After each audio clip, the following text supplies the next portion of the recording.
Ladies and gentlemen, welcome wrestling fans worldwide to Knoxville and the Great Smoky Mountains for the Ron Fuller Tennessee Studcast. 6 feet 9 inches tall, 265 pounds. This historic podcast from one of the most respected and successful wrestlers and promoters will follow the footsteps of the largest and oldest wrestling family on the planet. Listen to what I'm saying. That's right. Bring that camera in here a little bit closer. Through 93 years and 4 generations. The stud has arrived. Old school or new fan, this unique broadcast will educate and captivate as Ron details decades of professional wrestling's growth with truly unforgettable stories. I want those people out there at home to hear the stud. Sit back and enjoy the ride with the Tennessee Stud. The Tennessee Stud. You will learn that name. You will remember it. And now, the stud is here. All right, everybody, let's get it done. It's another Studcast with the Tennessee Stud, Ron Fuller. Hey, y'all, it's David Summers, and here comes the story of wrestling in America as told by the Stud, whose family started the profession over 100 years ago. So now, let's step back into the ring, back into time as we get wall-to-wall, treetop tall with the Tennessee Stud, Ron Fuller. Hey, Ron, I got to tell you, last week's Studcast, number 350, was really one of my favorites so far. You really got serious in the last hidden history lesson. I thought it was really awesome about getting the most out of your plans for the newly purchased Birmingham and Northern Alabama back in May of 1980. Then you finished with another great card for the Southeastern Gulf Coast territory. I thought it was really a great show. Well, man, I appreciate that. And I certainly didn't hold anything back, man, in that meeting with the Birmingham TV station. And that was going to get us started off really good, man, up there in Birmingham with that weekly TV show. And I have to admit, our Dothan TV connection, Charlie Platt, and our head commentator, Wayne Register, our director, they did an amazing job in Dothan every week at WTVY there, where we produced one of the best wrestling TV shows in the world. You know, few territories invested in big-time advertising beyond their TV show and newspapers. They didn't spend much money. And, they expected that was going to get it done, their show and their newspaper ads. But, boy, I love the impact of those outdoor billboards. And I began using those in 1976, back in the Knoxville days, about my second year as a promoter and owner of a territory. And then I used them again in the Gulf Coast territory in 1978, all the way from Montgomery to all the cities along the Gulf Coast. And this time, I was going to use them in Birmingham area to advertise a new wrestling company that had just arrived there and to help me get a great deal from the local Birmingham TV station manager that was carrying our show. Okay, so, I mean, the thing I thought was really cool, I love the way you presented the billboards idea to the station manager in a way that got him to move your wrestling program time from what I thought was a crazy time just before midnight by your predecessor on Saturdays to 2 p.m. on Saturday afternoon. By showing him that mock billboard with his station and TV program time added to the boards for free. I got a feeling that his information was going to be on the boards anyway, was it not? Yeah, it was actually, right? And, I was definitely going to put it on there either way. And I think that last card in the last Studcast wasn't very bad either. And we had a great one. There was 4 main events on the last card. And this Studcast, Dave, I can honestly say is even better than the last one.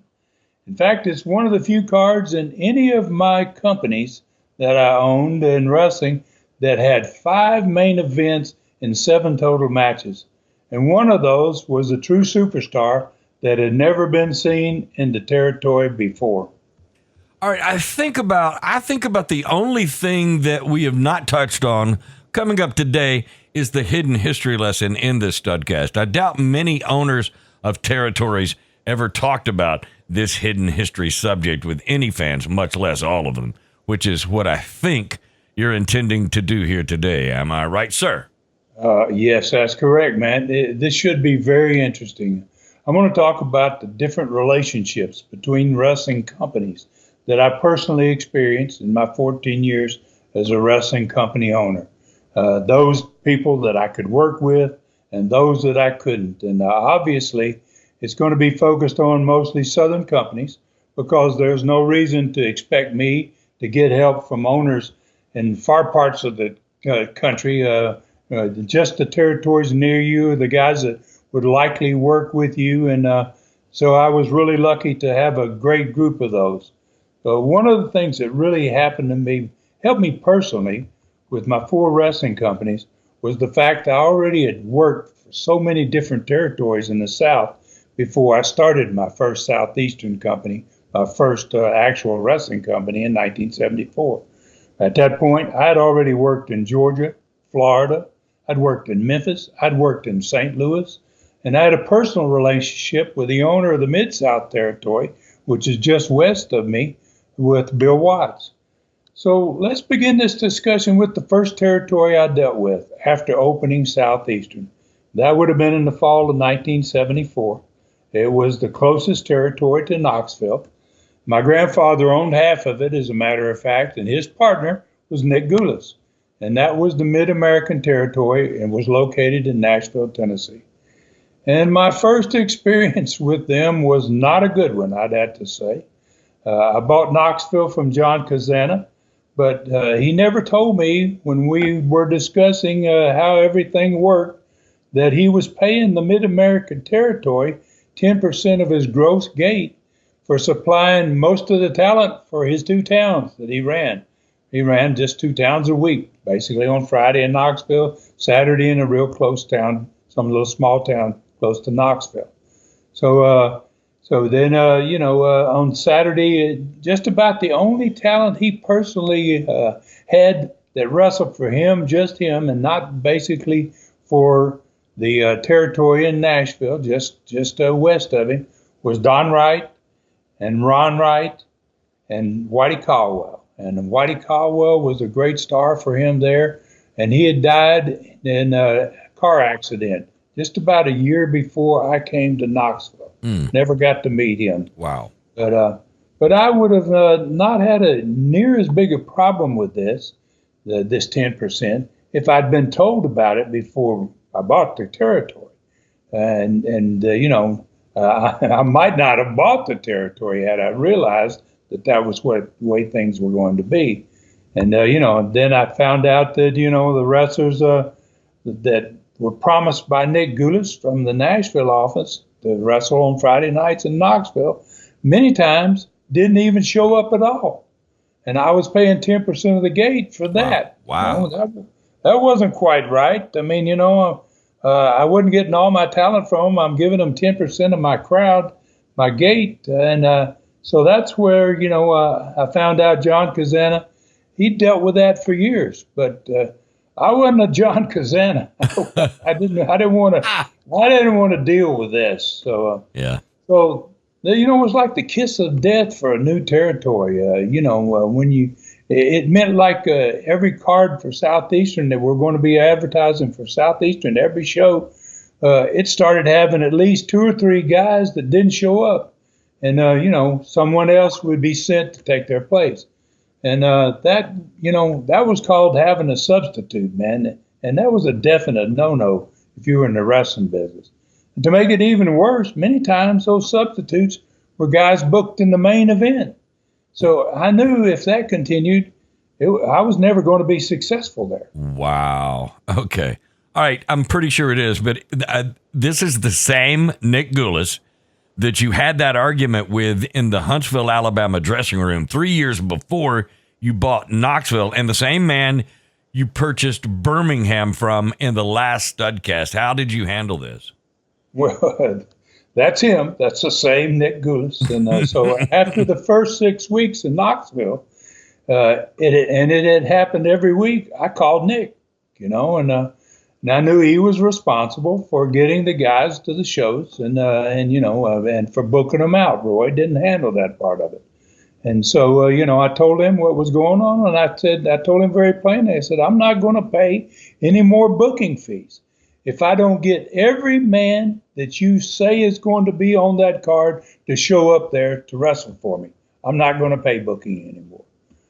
Well, only because we were separated by 180 miles of interstate between Knoxville and Nashville, Nick went off on me, right? He's gonna tell me what he thinks, right, over the phone. Kind of like he did years earlier in the Huntsville dressing room. Mm-hmm. First time I met him, basically, and he screamed at me that he and Roy had been getting booking fees from towns all over the South for more than 20 years. And if need be, he said they wouldn't mind, Roy and him wouldn't mind taking the town away from me. And I could go back to Florida. Wow. I'm curious, how old was he versus you?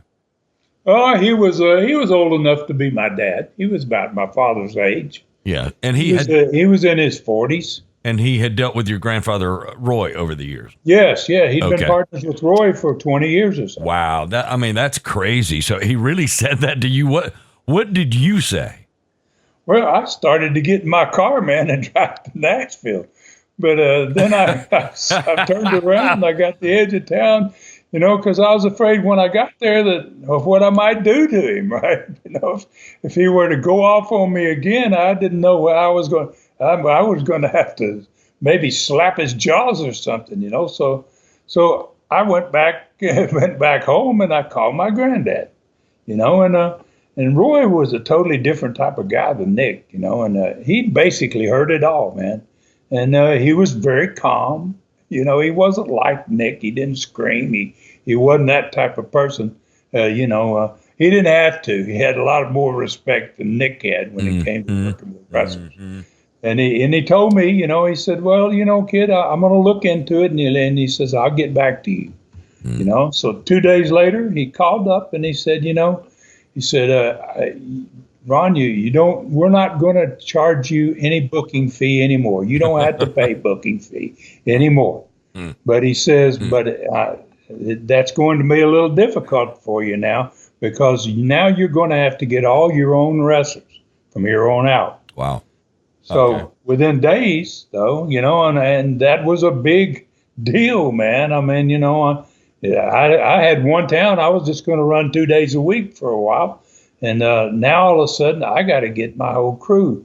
So within days, I got Ron and Don Wright. Mm-hmm. They had been there. They lived up in just north of Knoxville. They were glad to come and work these shows. I got a guy named Rocky Smith, who was one of the original Infernos, man, a heck of a worker that lived in the Tri-Cities. And I got him to work for me. I got some local wrestlers.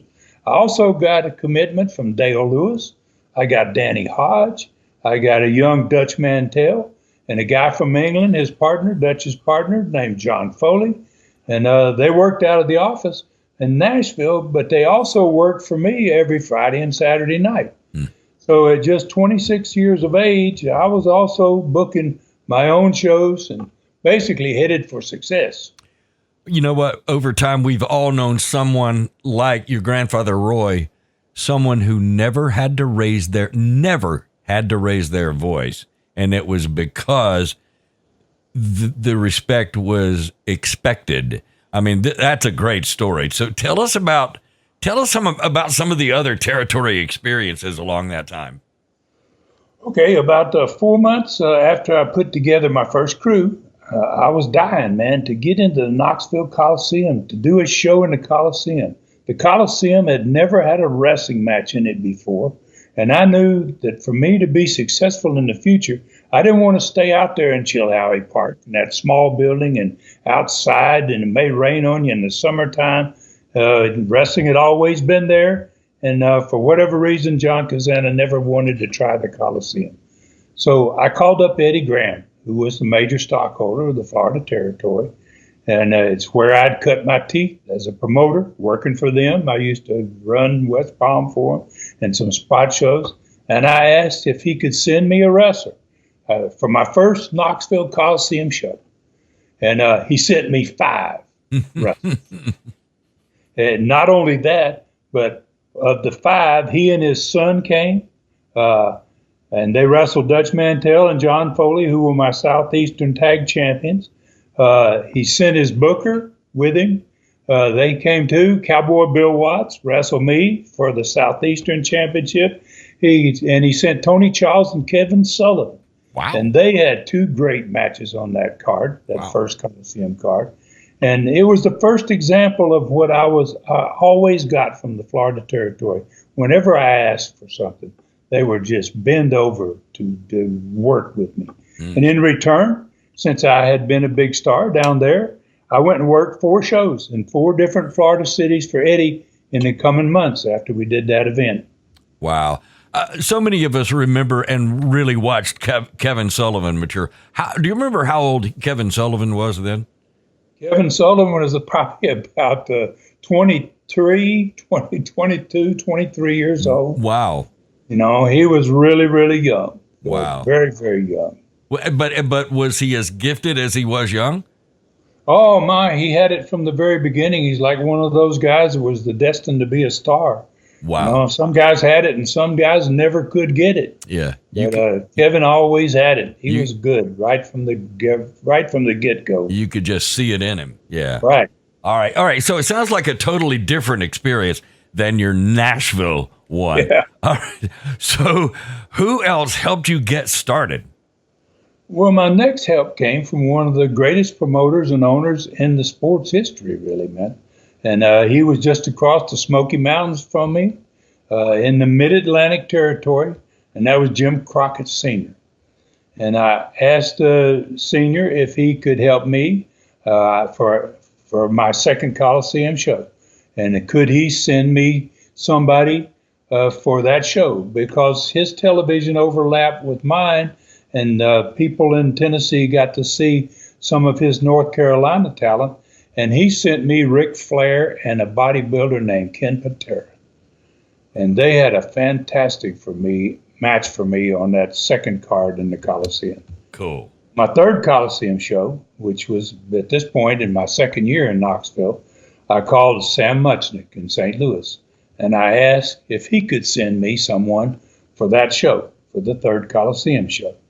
And he sent me his booker and the former NWA world champion, Pat O'Connor. And Pat and I had become friends in the many trips I made to St. Louis during 1973 and 74. I was in St. Louis every other week, it seemed like. And I used to help him with figure the finishes there on a lot of nights. So O'Connor wrestled against me. I booked him with me on the show. I wanted to wrestle a former NWA world champion, and I was a heel at that point. Pat O'Connor was a great babyface, one of the greatest world champions of all time. And he let me beat him with his O'Connor roll. He had a famous hold that guys were doing it all over. Everybody copied his move. It was called the O'Connor roll. And so we got to talking about what to do in the match. He asked me, and I said, I've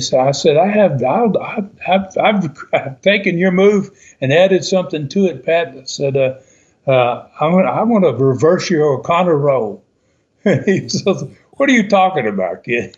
Yeah. I kind of explained it to him, and he was like, wow, can you do that? And I go, heck yes, man, I've done it. And so, that's what we had for a finish. I beat the former world heavyweight champion right in the middle of the ring with his own move. Wow. And he was a great sport about it, evidently. So you beat a former NWA world champion right there in Knoxville. Who else other than who you've talked about helped you along the way? Well, the Memphis territory did quite a bit between 1975 and 1979 till the war started in Knoxville in 79. And we swapped talent with them on many great super cards in each territory. They would run a big card there. I would send them guys out of my territory. I would run a big one in the Coliseum. They would send me guys out of theirs. And we had many matches where both territories' titles changed hands. They had a champion, and sometime he would come to Knoxville. We'd beat his champion, and then we'd have the guy that beat him go to Memphis and drop the belt back on the guy that he had beat before. So great relationship between 75 and 79. And it kind of depended on who was the champion, but it always greatly enhanced each territories when you did that type of thing. Then in the last Studcast, let's just talk about the last Studcast as an example. We got Mr. Wrestling too, Johnny Walker, from the Georgia owner, Jim Barnett. We got him for an entire week. He wrestled a Mongolian Stomper on most of those nights, with the Stomper winning all those matches, just about, except for the one in Dothan, because Wrestling 2 was going to be coming back to wrestle in Dothan on the following Friday night again. So that kind of brings us up to this Studcast, man, where we're going to be getting some help again. This time it's going to come from Bill Watts in the Mid-South Territory. And that was just on the western side of our territory, out west of us. Bill had a territory that went basically from Oklahoma to Mississippi, a big territory. And Bill and I had worked together as a team and as opponents against each other in both the Georgia and the Florida territories from 1972 into the fall of 1974. So I had done a tremendous favor for Bill in 1978. I had this very talented young black wrestler named Sylvester Ritter. And I also had another black star in the territory at that time named Norvell Austin that we were calling the Junkyard Dog. That was the name we had for Norvell. And I couldn't keep both of them, but I really could see the future for Sylvester Ritter. I said, this guy's got it, you know. So I called up Bill and I said, I've got this guy. And I said, I think he's going to be perfect for you. I think he'd make a fantastic baby face. And we had such a good relationship. I'd never offered him anything or told him anything. He said, send him to me. So Sylvester, Sylvester Ritter became for Watts the biggest baby face star he ever had there. Wow. And he exploded that territory. And they did it. He took the Junkyard Dog deal another step beyond what I did with Norvell. Mm-hmm. He put this big old thick metal dog collar around his neck with a chain on it. And he called him the Junkyard Dog. And by golly, he was a big old boy, Sylvester Ritter. Yeah. And wow, they just exploded that place over there. So Bill thanked me many times for the favor I did for him. So I called Bill up, and so, and Bill's territory, like I said, went from Oklahoma to Mississippi. And because it butted up next to my territory, he ran Mississippi's towns and all his TV stations in Mississippi, especially on the eastern side of the state, their signal came over into Mobile and to Montgomery. Pensacola could get some. So they knew who the Junkyard Dog was that he had over there. And he had become a star over there in that part of the country. But then all of a sudden, he's becoming a star in my part of the country, too. So this, and the reason that I wanted him is all of a sudden we got a notice from the people with the Mobile building, there were 3 buildings there that they needed to put me into the 10,000-seat Mobile main arena. Wow. And they didn't give me a very big notice, so I called Bill. I said, can you do me a favor? Can you send me your Junkyard Dog for 3 shows? Wow. And he said, absolutely, Ron. Be glad to. I got to mention this because I didn't really catch on to the Junkyard Dog until he was in WWE. And I think the cool thing that I've just learned here was Vince McMahon did not have to give him any attire, any uniform, any thought about his character. He brought his character to WWE at the time. He was what he was, and Vince knew, you don't play with this. This is going to work the way it is. Would you agree with that? Oh, you better believe it, man. I mean, the guy was magnificent. He was unbelievably good, and he was partners a lot with Jerry Stubbs. Jerry Stubbs, once he became Mr. Olympia, he went to Mid-South. Watts, I sent him to Watts. Watts said, can I use your Mr. Olympia? I said, heck yeah, but sent him over there, and Stubbs became almost the biggest star as Junkyard Dog in that part of the country. I think almost all the people in Alabama had heard of the Junkyard Dog. Maybe I was one of the few who had not at the time. But didn't they almost sell out the New Orleans Superdome, if that's possible, with one of the biggest crowds in wrestling history, with the Junkyard Dog in the main event? And was he also coming to Alabama for you? Yes, he was in that. He was on that show. Not only was he on that show in the main event, but so was Jerry Stubbs as Mr. Olympia. Wow! And main event partners with Junkyard Dog. They drew 40,000 people in the Superdome. Wow! You know? So I called Bill Watts and I said, "Can I use your Junkyard Dog for 3 shows?" And he says, "Yes, you can." And I put him in Pensacola on Sunday, Montgomery on a Monday, and Mobile in that 10,000-seat building on Tuesday. So, Junkyard Dog, was the first of 3 cards in that week. Like I said, those 3 towns, and it was a huge card, even bigger than the last week. We had those 4 main events. This show is going to have 5 main events, and it's going to be in the big building. So, opening match. Let me just go ahead and give you the card, man, for this one. Yeah, it is a really quite a card, man. The opening match was going to be Eddie Boulder against. There was a new guy that was coming into the territory, masked guy called the Cuban Assassin. Charlie Cook was wrestling in masked guy called the Avenger, and then in the first of 5 main events was going to be a brass knucks match between Don Fargo and Dick Steinborn.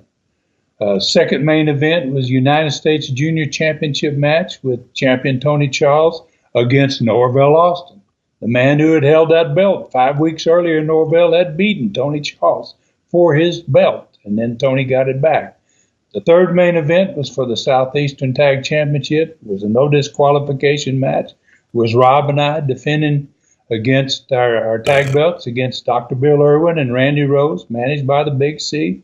The fourth main event was a special challenge match, no disqualification. Bob Armstrong versus Ron Bass, managed by Big C. And in the main event for the Southeastern Heavyweight Championship, Mongolian Stomper, managed by the Big C, defending against the Junkyard Dog, Sylvester Ritter. Wow, that is a magnificent card. I'll tell you what, this has been an excellent first part of this Studcast, one of the greatest cards in Southeastern history and TV show. The TV show is going to be discussed after the break when this Studcast continues. We'll be right back. Hey everybody, David Summers, and a lot of Studcast fans may have noticed that Ron has not done an Ask the Stud show lately. He had, for many years, a real close friend that recorded many shows on his YouTube Southeastern Rewind channel, but could no longer do them. If you are interested, or anyone that might be, that lives in the Knoxville, Tennessee area and would like to work with the Stud to record about 2 or 3 hours of video 1 day a month, please have them contact the Stud on his Ron Fuller, the Tennessee Stud Facebook Messenger. And thanks for your consideration. All right, Studcast fans, welcome back in. This is part 2 of episode, can you believe this? Episode number 351. It's entitled Mid-South Junkyard Dog versus Stomper. Let's get back into it. Sylvester Ritter, the Junkyard Dog, was going to be in Pensacola Sunday, Montgomery on Monday, and on Tuesday, May 20th, 1980, in the 10,000-seat Mobile Main Arena. So what about the TV show for this card? I'm sure it had to be a big one. Set that one up for us. Oh, yeah, man. It was a special one, and it required some extra thought and work to make sure that when we were piecing this together, that the right show ended up in the right markets. Because you had the Junkyard Dog only going to be in 3 cities, the Montgomery and the Mobile markets, and they were going to he was going to do a 2-minute interview. We're going to slide into both of those television shows. And Wrestling 2 was going to be wrestling the Stomper in the Dothan market. So, it took a little work to make sure all these shows got sent to the right place with the right interviews. So the TV show opened up with Charlie Platt by himself, announcing that the championship match for this week had been changed. Last week, we were looking at putting Tony Charles in there with his U.S. Junior Championship. But Charlie came on and he said there's been a little change here, and wanted fans to know that they're going to be seeing Ron and Robert Fuller defend the Southeastern Tag Championship this week. And next week, Tony Charles will be defending his United States Junior Championship. So fans didn't seem to mind that. They weren't unhappy with it, that's for sure. And when Tony came to the set with his belt, fans gave him a big hand. Cool deal. All right, so how about the first TV match? Who was in that one? Norvell lost him, man. The man who's going to be facing Tony Charles for his belt in the coming week. And he was wearing the junior title belt just 5 weeks earlier. He had been the junior U.S. junior champion, and had very rarely did Tony Charles ever lose that belt. But Norvell had been one of the guys that beat him 5 weeks earlier. So he was greeted. Norvell wasn't very well liked by a bevy of boos, naturally, and it didn't bother him, though. In fact, it maybe fired him up some, because he just tore right into his guy, and it didn't take him long, man, to hit his boy with one of those diving headbutts coming off the ropes, and he put a pretty quick ending to the first match. Then Tony and Charles, they watched an edited down version of that in the last Studcast. We had that 3-man United States Junior Championship match with Tony Charles, Don Fargo, and Dick Steinborn, all three involved in it. And so we edited it down to where we had about 4 minutes of action there, and it showed Tony win the last fall in that match. When he did, Don Fargo and Dick Steinborn, they were both laying on the mat at that point. That was a tremendous match. Wow, it was wonderful. And then, as soon as Tony beat them both back to back, then, that Expo Hall crowd exploded.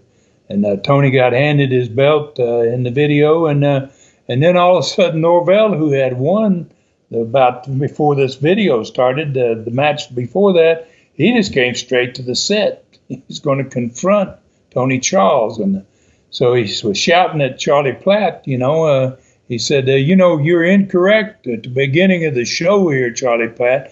He said, saying that Tony Charles is going to be defending his United States Junior Championship belt on TV next week.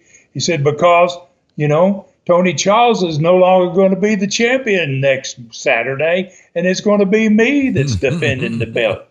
You're wrong about that, right? So Charles, and then he didn't have anything to say to Tony really, and then Charles didn't get a chance to respond. Norvell just turned around and he strutted back to the dressing room, man. That's all he had to say is, I'm going to win the belt and I'll be defending the belt next week. So, and they had another chorus of boos on his way out too.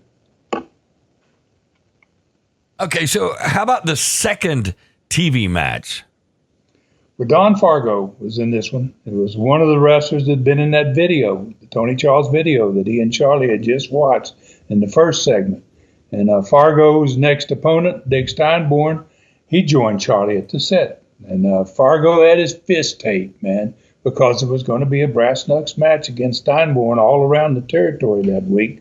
So he loved to tape those fists. And these two, man, they had really developed a nasty hatred for each other.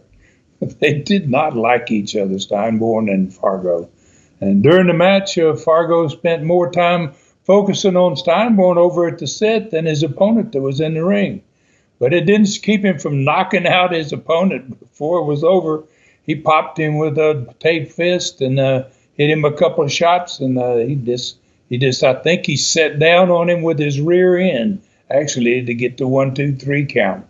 So made it look real easy. Wow. All right. So you are right about those two stud hating each other. Steinborn was a terrific wrestler when he wanted to be, but Fargo, he was just loopy. He was crazy.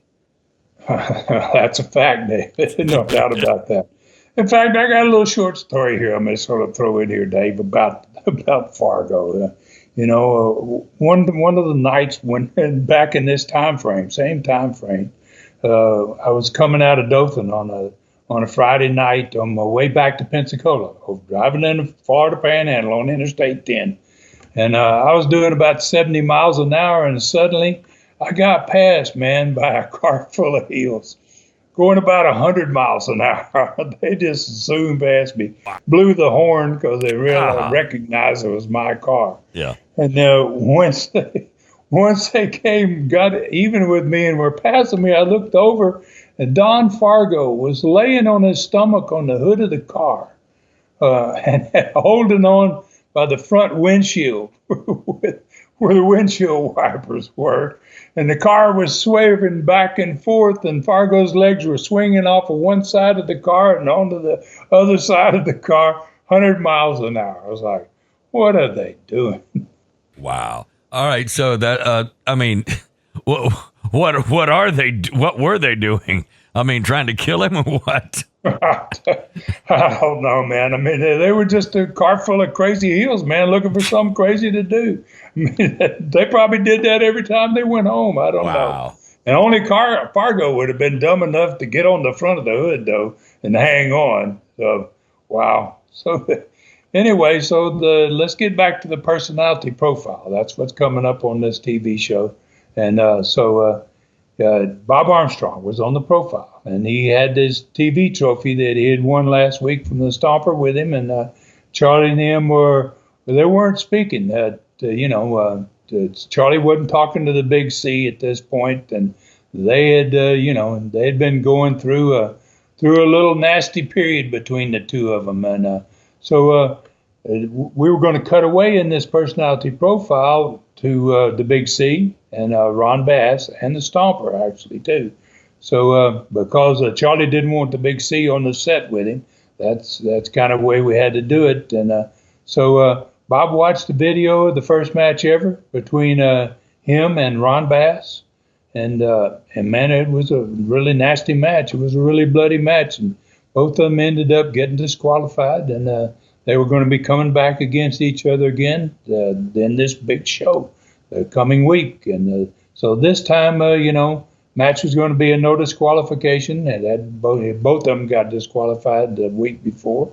And so there's a bandaged up Bob talking about the Big C and now having two big men to contend with. He had not only Ron Bass, but he had the Mongolian Stomper. And, Bob was saying during this profile that, he wished he had a way of being able to compete with both of them somehow.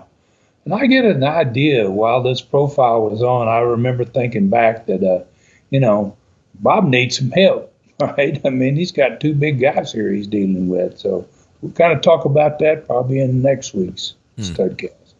But in the cutaway, in the promo cutaway, in a separate studio, there was Big C. And there was old patched up Ron Bass. He had been busted up too. And Big C complimented him right away, telling him that he was sure that how long was, he said, I'm not sure you keep this up, how long Bob Armstrong's going to be able to last against you, Big Texan, And he says, Armstrong was lucky. He said, that wasn't a bull rope match. He goes, because that's your specialty. And he goes, we might get to one of those pretty soon, hopefully. And he said, I got to say right now to everybody out there, including you, Charlie Platt, that I'm not going to be responsible for any major injuries to Mr. Goody Two Shoes. I think that's what he called him. So he was all prepared. So then he got his Southeastern champion, Mongolian Stomper, to come up front. And he said, he's being challenged by Mr. Wrestling 2 for the last time in Dothan, Alabama. And then he goes, and then he's wrestling twice out of 3 nights. He's going to wrestle this crazy Junkyard Dog from Louisiana, right? He goes, I don't think we've even seen, he said, I don't think I've even seen this guy, but I hear this guy's a bad dude. And he goes, hey, I'm going to put Stomper's going to put up the Southeastern belt against him. And, and he says, and in case he loses, he goes, Charlie Platt better have nothing to do with that. So Charlie was laughing when the cutaway ended. And he said, I got nothing to do with that, of what's going to happen to the Big C and to your Stomper. And he goes, but he says, I will tell you something. He goes, I will be coming to both Montgomery and Mobile. And he says, I want to see what that Junkyard Dog is going to do to your Stomper. And next, what Bob's going to do to Bass. So they got a huge pop on the end of the profile. Wow. All right. Another great profile, Ron, no doubt. All right. So who was in the next TV match? It was a Mongolian Stomper. And also, it was also his first opportunity in a while to stampede the studio audience, man. He hadn't had a chance to do that. And wow, he did a great job of it. Man, Big C just carried the Stomper's championship belt in the ring, and he was just encouraging the Stomper to get him. He used to try to track him down and get him to come to the ring. This time he was just turning him loose. Wow, and it was crazy in the studio as usual. So once again, after order was restored a little bit, it really didn't take long in the match that the Stomper had to really he gave a poor guy a miserable afternoon, I guess is a good way of putting it. And he left this dude laying, man, and he and Big C, they celebrated their victory. So then it was time for this third interview, where we were going to be placing those interviews, one from Mr. Wrestling 2 for the Dothan market, and two of them that were going in, one into the Montgomery market and the other into the Mobile TV market. So Wrestling 2's interview was as good as always, man. He always did great interviews. But I was literally blown away with how Sylvester Ritter, the Junkyard Dog, how much he had improved in the 2 years since 1978, since we sent him down over to Watts. And when that's back in Southeastern Knoxville days. And these interviews that both of these guys did, it's what me and Rob used to, and Bob used to look at each other when they would see some of these interviews, and we called it instant money. Wow. All right, I guess it was time for the championship match of the week. You and Robert defending your tag belts. Yeah, that's correct, man. And we had two pretty good opponents. Both of them were wearing masks. One of them was the new Cuban assassin, and the Avenger had been there off and on for a few shows. While we were wrestling, Randy Rose and Dr. Bill Irwin went to the set with Charlie. Big C didn't go because he and Charlie were still feuding, and Charlie would have probably got up left the set if they had. So I'm glad Big C didn't go.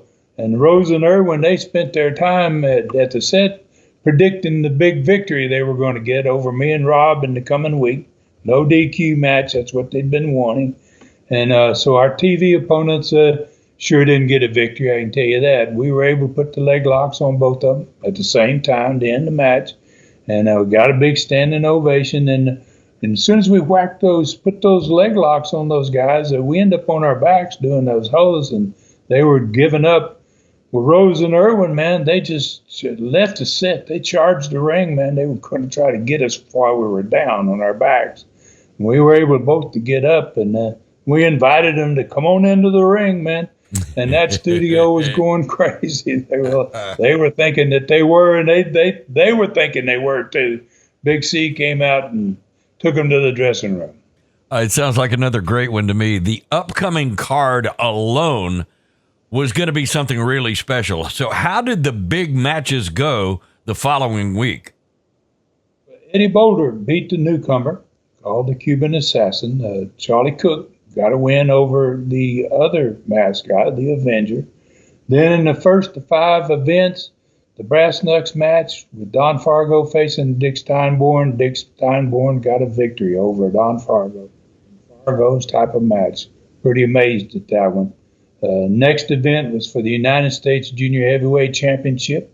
Champion Tony Charles was defending against the former champion Norvell Austin. This was a great match, man. It had a 30-minute time limit on it, and it ended up with a 30-minute time limit draw. Nobody got a win in that one.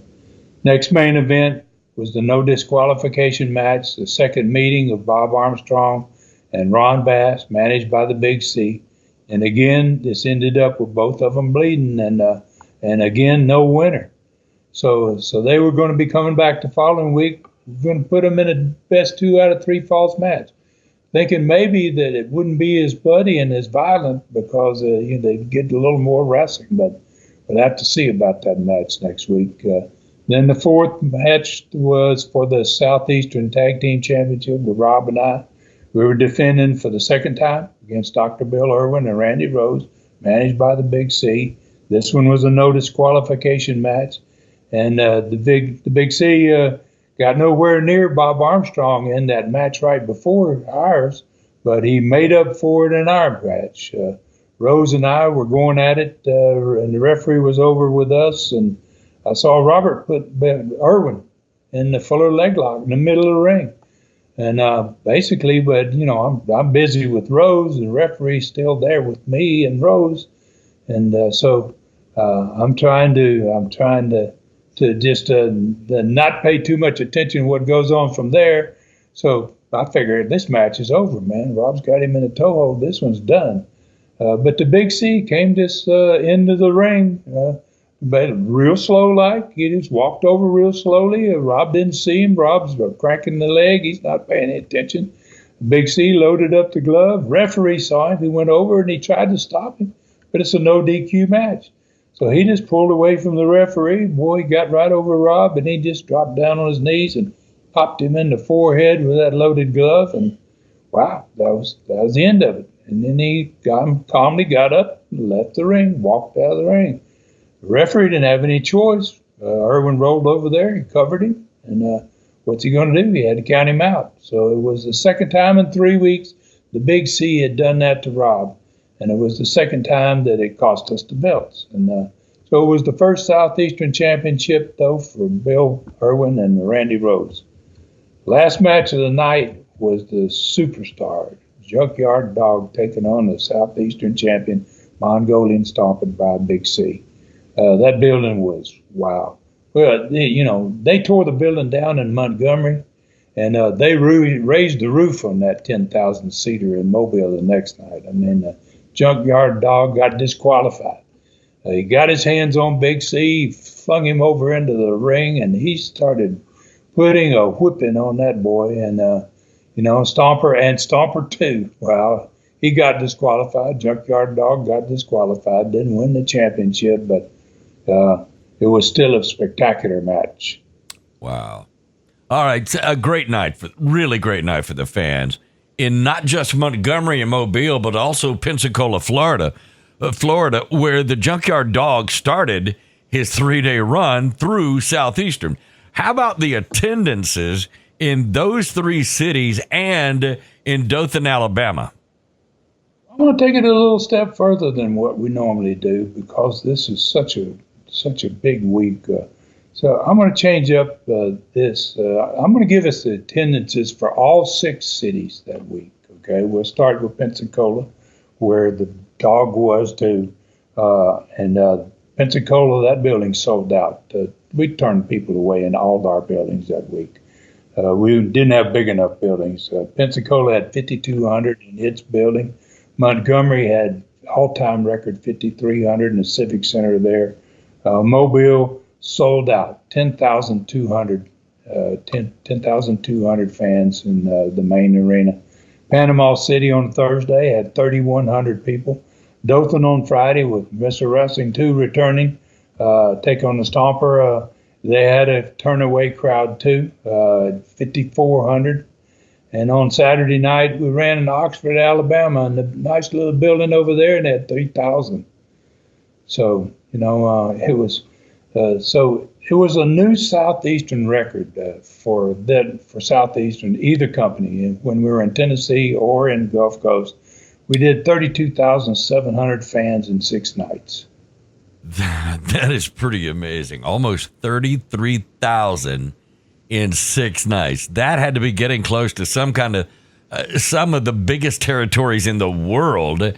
And it happened in just 2 states, Alabama and Florida, right in that same Wiregrass region, I guess you would say. All right, so good news. It looks like we will have enough time for a learning tree question this week. We're going to work that in. This one comes from Fred Edelman. He says, I have never missed a Studcast. I'm intrigued by the ownership of Southeastern Gulf Coast. You were the majority stockholder. Did the other guys have equal percentages of ownership, or did some have more than others? Were dividends figured monthly? Did owners get paid only dividends, or did they get paid as wrestlers too when on a card? Oh, that's a great question. It's several great questions, I'd tell you there, Mr. Edelman. Well, I can tell you, on a week like the one we just talked about here, man, there were some big smiling faces at the end of every month. And so actually, I think that answers one of your questions. Were dividends paid monthly? They say were. And on this particular month, it was a very big smiling little party, and which I think, we had all deserved it. We had all been working hard. Every one of them I'm talking about now, every one of them, by everyone, I mean Bob Armstrong. These are stockholders: Bob Armstrong, Robert, Jimmy Golden, and Roy Lee Welch, all owned different amounts of stock. And over the course of the almost 10 years that this company was in operation, they all four exchanged some stock, man, in one way or another. One guy would buy 5%, and another would sell 4%. It was hard to keep up with who had what, because they kept wanting to trade off here and there. So if they did summer, then and if they did something other than wrestling, it didn't depend on it. It didn't make any difference. If they did something other than just wrestle in the ring, they got paid extra for it. Things like the booker, which was Rob. When Rob was booking, he would get paid as a booker, besides his wrestling money. In Roy Lee's case, he would sometimes, when he wasn't wrestling, handle the box offices up front, and he would record the matches with our camera. To be used on the TV shows on Saturdays. And then on a case like, what I did last week, if I had to handle TV station stuff or building issues or getting with billboard companies, then I would get paid something for doing that extra work. So all those things paid something extra, basically. Pretty much obviously, if you wrestled on the card, you were going to pay just like all the other wrestlers were. And by that, I mean the exact same amount as the other wrestlers got. They never got more than the wrestlers did. Yeah. Because they were it. They were made all the difference in the world. So it was about this time in 1980 that things really started to take off. And for about the next 7 years or so, this territory just kept getting better and better. I mean, we were blessed by the good Lord. There's no doubt about that. Thanks for your question, Mr. Edelman. That's a really good one. And also for your continued support. Since you're listening to all these Studcasts, I really appreciate that as well. Yeah, if he says he's listened to every Studcast, including this one, he has invested many, many, many hours. This is episode number 351 of 1 hour shows. Listen, I've really enjoyed this Studcast too. It has been loaded with history, as always. And regarding the learning tree question, it sounds like it was a very honest answer. I've found there's not much when it comes to questions that you won't answer. Speaking of that, where are you going to be taking us on the next Studcast when we're ready to ride again? Right. Well, I can answer that one for you. We're going to do another hidden history lesson. This one, I think we're going to do one more on Birmingham. This will be the last one for a while about Birmingham. And we're going to discuss in this one why that city was going to become so important in so many ways. And in 1980, we had no idea some of the ways that we were going to benefit from the purchase of Birmingham in northern Alabama, and just how big that city was going to be for us. Wow. Our card for the next Studcast is going to rival this one, basically. Another big one, man. And we have a lot of new wrestlers on their way into the territory at this point, and we were fast becoming one of the hottest territories in the world. It's been so fascinating hearing about Sylvester Ritter and the origin of the Junkyard Dog in your territory. All right, listen, folks, it's so easy to get up with Ron and even have a back and forth conversation with Ron on Facebook. Find him at Ron Fuller, the Tennessee Stud. Follow him there. Automatically become friends with a living legend. On Twitter, now known as X also, he's at Ron Fuller Welch. You can follow him there too. Check out the fantastic website, tnstud.com. This Studcast is going to be there with every Studcast ever done. Shop the Stud store where you can get 43 Super Studcast, 4 different 8x10 photos, the thrilling Lion novel Brutus, personally autographed to you, and T-shirts still on sale, only $15.99 and free shipping on top of that. Plus, subscribe to the YouTube channel Southeastern Rewind. Find hundreds of hours of classic old school wrestling entertainment, 426 total videos, the last 130 Studcast, 16 Ask the Stud shows, 115 short rides with the Stud. Go back 1 year or more and discover fantastic Stud stories about worldwide stars. 23 Studcast archive stories, 23 more fan question shows, superstars of the past shows, and much more. That is YouTube Southeastern Rewind. When you go to YouTube, on the search bar, put in Southeastern Rewind. It's the first thing that comes up. Y'all know it. It's the best deal in wrestling. All right. Any final comments, Stud? Yeah, I just want to thank everybody, man, for listening today, and hope you've enjoyed it out there. And tell somebody about us if you'd like to. You got friends that maybe don't know anything about what we do here. And please take care of yourselves and others, and may God bless us all. For Ron Fuller in the Great Smoky Mountains of Tennessee, I'm David Summers saying thank you for listening. Find me at davidsummersproductions@gmail.com. This Studcast is a David Summers production for Tennessee Stud, LLC. Thanks for joining us today for this historic Studcast. The true story continues next week. So full Nelson your friends and point them in our direction for another ride with the Tennessee Stud. 1, 2, 3. This is David Summers saying so long from the Great Smoky Mountains.